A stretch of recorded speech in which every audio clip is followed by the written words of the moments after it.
Welcome to national rankers. मैं हूं आभा गुप्ता सेरीवाल और हम पढ़ रहे हैं क्लास 12 का अकाउंट, जिसमें चैप्टर 12 वित्तीय विवरणों के विश्लेषण से संबंधित थ्योरी पढ़ रहे हैं हम। इसके पहले मैंने आपको कंपैरेटिव इनकम स्टेटमेंट,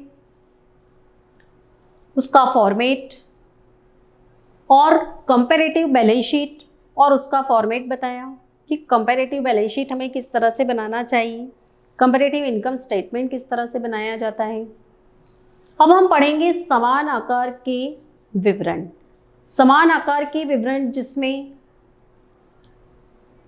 किसी भी संस्था की सेल्स को, बिक्री को आधार माना जाता है और ये माना जाता है कि संस्था की जो बिक्री है वो 100% होगी और जो सारे परसेंटेज, सारे जो चेंजेस हैं वो सेल्स के बेस पर ही निकाले जाते हैं और परसेंटेज भी हमको सेल्स की बेस पर ही निकालना है।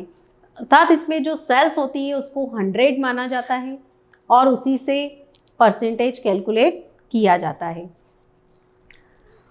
अब हम पढ़ेंगे समान आकार के विवरणों के उद्देश्य, कि समान आकार के जो विवरण होते हैं वो बनाए जाते हैं तो उनको किस उद्देश्य को लेकर बनाए जाते हैं, वो क्यों बनाए जाते हैं। सबसे पहले इसमें विभिन्न मदों में परिवर्तनों को संचालन क्रियाओं से आगम कुल संपत्तियों अथवा कुल दायित्वों के प्रतिशत के रूप में प्रस्तुत किया जाता है। अगर दायित्व हैं तो उनको कुल दायित्व के प्रतिशत के रूप में प्रस्तुत किया जाएगा। अगर असेट्स हैं तो उनको टोटल असेट्स के परसेंटेज के रूप में प्रस्तुत किया जाएगा। उसी तरह से रेवेन्यू फ्रॉम ऑपरेशन है तो इसका मतलब वो सेल्स है, इनकम है, तो उसी से सारे परसेंटेज हमको कैलकुलेट उसमें करना होते हैं। इसमें संचालन से, आगम से और स्थिति विवरण की विभिन्न मदों का कुल संपत्तियों अथवा कुल समता एवं दायित्वों से एक संबंध स्थापित हो जाता है और समान आकार के विवरण की तुलना के लिए एक समान आधार प्रस्तुत करते हैं। ये उद्देश्य है समान आकार के विवरणों को बनाने के। इसके बाद देखिए इनकी उपयोगिता, क्या उपयोगिता है इनकी। सबसे पहली उपयोगिता इनकी है कि ये सरल और संक्षिप्त विधि है। इसको बनाना बहुत सरल है, बहुत ज़्यादा इसमें टाइम नहीं लगता है, न ही कोई इसमें प्रॉब्लम होती है। जब व्यवसाय के कार्यकलापों में पर्याप्त उच्चावचन आ रहे हों तो तुलना की दृष्टि से यह विधि ज़्यादा उपयोगी मानी जाती है। उच्चावचन मतलब परिवर्तन, मूल्य कम या ज़्यादा होना, वो उच्चावचन कहलाता है। इसमें स्थिति विवरण और आय विवरण की विभिन्न मदों के तुलनात्मक अध्ययन से महत्वपूर्ण निष्कर्ष निकाले जा सकते हैं। इसमें व्यवसाय की विभिन्न अवधियों की लाभदायकता और वित्तीय स्थिति की तुलना आसानी से की जा सकती है और वित्तीय विवरण के जो स्ट्रक्चर है उसको गहराई तक हम चेक कर सकते हैं, बहुत डीपली जाकर हम उसको देख सकते हैं।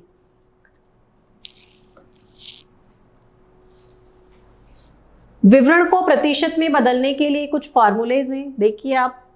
For item of revenue expenditure, revenue expenditure के लिए common size percentage equal to each item of revenue expenditure upon net sales या फिर रेवेन्यू फ्रॉम ऑपरेशंस इनटू 100। जितने भी इनकम की मदें हैं, रेवेन्यू हो या एक्सपेंडिचर हो, उन सबका परसेंटेज हमको सेल्स के साथ या रेवेन्यू फ्रॉम ऑपरेशन से निकालना है। उसी तरह से अगर कोई असेट्स की आइटम है तो उसका परसेंटेज टोटल असेट्स के साथ निकलेगा। जिसे मान लीजिए कि फर्नीचर है 1 लाख का और टोटल असेट्स है 15 लाख की, तो 1 लाख फर्नीचर का जब परसेंटेज निकालेंगे हम टोटल असेट्स की वैल्यू 15 लाख के साथ, मतलब उसका फॉर्मूला हो जाएगा common size percentage equal to each item of assets upon total of assets into 100।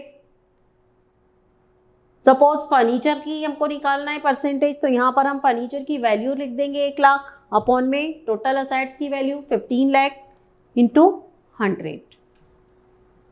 Number third, for item of equities and liabilities, equities and liabilities की परसेंटेज निकालने के लिए इसका फॉर्मूला रहेगा common size percentage equal to each item of equity and liabilities upon total of equities and liabilities into 100। मतलब कहने का मतलब जो टोटल होता है उससे आपको इसका परसेंटेज निकालना है। अगर असेट्स हैं तो टोटल असेट्स के साथ उसका परसेंटेज निकलेगा, लाइबिलिटीज हैं तो टोटल लाइबिलिटीज के साथ उसका परसेंटेज निकलेगा, और अगर कोई रेवेन्यू है या कोई एक्सपेंडिचर है तो उसका जो परसेंटेज निकलेगा वो या तो नेट सेल्स के साथ निकलेगा या रेवेन्यू फ्रॉम ऑपरेशन दिया होगा क्वेश्चन में, उससे उसका परसेंटेज निकाला जाएगा। और उनके लिए हमको ये सूत्र लगाना है, ये फॉर्मूलेस उसके लिए फॉलो करना है। समान आकार के विवरणों के प्रकार, ये दो प्रकार के होते हैं, कॉमन साइज इनकम स्टेटमेंट या common size statement of profit and loss, और सेकंड नंबर पे कॉमन साइज बैलेंस शीट। जिस तरह से कंपैरेटिव स्टेटमेंट्स में हमने उसके 2 पार्ट्स पढ़े थे, कंपैरेटिव इनकम स्टेटमेंट और कंपैरेटिव बैलेंस शीट, उसी तरह से कॉमन साइज में भी हमको कॉमन साइज इनकम स्टेटमेंट और कॉमन साइज बैलेंस शीट, इसके 2 पार्ट पढ़ना होंगे। तो अब हम पढ़ेंगे कॉमन साइज इनकम स्टेटमेंट।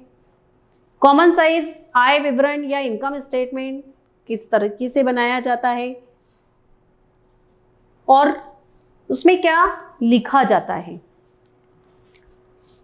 एक समान आकार का लाभ हानि विवरण एक ऐसा विवरण है जिसमें शुद्ध संचालन क्रियाओं से आगम रेवेन्यू फ्रॉम ऑपरेशन की राशि को 10 मान लिया जाता है और अन्य सभी राशियों को शुद्ध संचालन क्रियाओं से आगम के प्रतिशत के रूप में प्रदर्शित किया जाता है।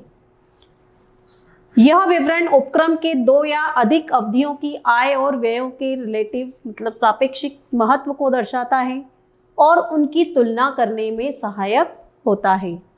वित्तीय प्रबंधक इन विवरणों को डिसीजन मेकिंग के उद्देश्य से तैयार करते हैं। जब भी बिजनेस से रिलेटेड कोई उनको डिसीजन लेना होते हैं, कोई महत्वपूर्ण निर्णय लेना होते हैं, तब वो समान आकार के आय विवरण को तैयार करते हैं। तो इसमें जो नेट सेल्स है, जो रेवेन्यू फ्रॉम ऑपरेशन है, उसको बेस माना जाता है और उसी के आधार पर सारे कैलकुलेशंस किए जाते हैं। समान आकार के आय विवरण या लाभ हानि विवरण के उद्देश्य, उनको बनाने के क्या कारण है। सबसे पहला कारण है आय विवरण की विभिन्न मदों और संचालन क्रियाओं से आगम के मध्य संबंध स्थापित करना। मतलब जो भी उसके रेवेन्यू हैं, आय की जो भी मदें हैं, उनका रेवेन्यू फ्रॉम ऑपरेशन सेल्स के साथ उनका क्या रिलेशनशिप है, इनसे उनका क्या संबंध है, ये इससे पता लगता है। सेकंड, आय विवरण की विभिन्न मदों में संचालन क्रियाओं से आगम के अनुसार हुए परिवर्तनों का विश्लेषण होता है। समान प्रकार के व्यवसाय में लगी हुई विभिन्न फर्मों की लागत मदों की सापेक्षिक कार्यक्षमता की जांच करना। जब 2 समान बिजनेस करने वाली कंपनियां होती हैं तो वो आपस में एक दूसरे की जो इनकम है, उसके एक्सपेंसेस हैं, उनकी जो ग्रोथ है, उसको वो आपस में कंपेयर करती है। विभिन्न आय एवं व्यय के मदों में प्रवृत्ति का अध्ययन करना, ये मुख्य उद्देश्य होते हैं कॉमन साइज इनकम स्टेटमेंट को बनाने के। समान आकार के आय विवरण या लाभ हानि विवरण तैयार करना। अब हम इसको कैसे बनाते हैं, इसमें क्या क्या लिखा जाता है, कौन से कॉलम्स होते हैं, ये बताएंगे। तो इसके लिए हमें 5 कॉलम बनाना होते हैं। इसमें 5 कॉलम बनाते हैं हम। ऊपर इसका हेडिंग लिख दिया जाता है, पर्टिकुलर जिस डेट में बनाया है वो डेट लिख दी जाती है। फर्स्ट कॉलम में इनकम और एक्सपेंडिचर की आइटम्स को लिखा जाता है। पहला जो कॉलम होता है वो पर्टिकुलर का कॉलम होता है। पर्टिकुलर वाले कॉलम्स में जो भी रेवेन्यू फ्रॉम ऑपरेशन है, एम्प्लॉयज़ बेनिफिट एक्सपेंसेस है, अदर इनकम है, ये सब उसी कॉलम में लिखी जाती है। फिर जो सेकेंड कॉलम होता है उसमें प्रीवियस ईयर के लाभ हानि की विवरण की जो भी आइटम्स हैं उनको लिखा जाता है। करंट ईयर की जो आइटम्स होती हैं वो थर्ड कॉलम में लिखी जाती हैं।